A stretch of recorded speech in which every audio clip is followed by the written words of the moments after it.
মহান রব্বুল আলামিনের কাছে, যিনি আমাদেরকে সৃষ্টি করেছেন। এবং আজকের এই 2024-এর শেখ হাসিনা হঠাৎ পতনের শহীদ যোদ্ধা জনাব বীর মুক্তিযোদ্ধা আবু শহীদ ভাই এবং নির্মুগ্ধ ভাইকে অনেক স্মৃতি আমাদের মাথায় ভাসে, যেগুলো মনে করলেই চোখে কান্না চলে আসে।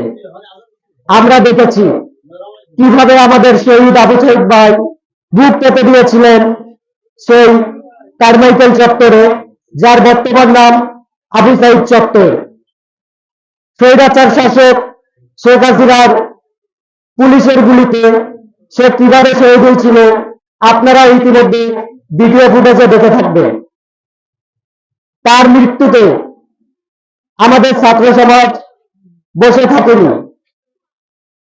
আমাদের ছাত্র সমাজ এগিয়ে গিয়েছে আন্দোলনের দিকে, কিন্তু সেখানে পুলিশ এবং ছাত্রলীগের, যুবলীগের এবং আওয়ামী লীগ ক্যাডারদের বর্বরতা আপনারা লক্ষ্য করেছেন।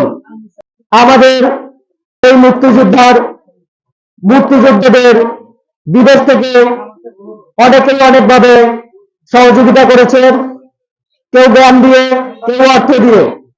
তারই একজন আমাদের আব্দুল্লাহ আল সাইদ চাচ্চু, যিনি আমাদেরকে মেন্টালি অনেক সাপোর্ট দিয়েছেন এবং অর্থ দিয়ে সাপোর্ট দিয়েছেন, যার কারণে আমরা মুক্তিযুদ্ধে খুব সহজভাবে অংশ নিতে পেরেছি।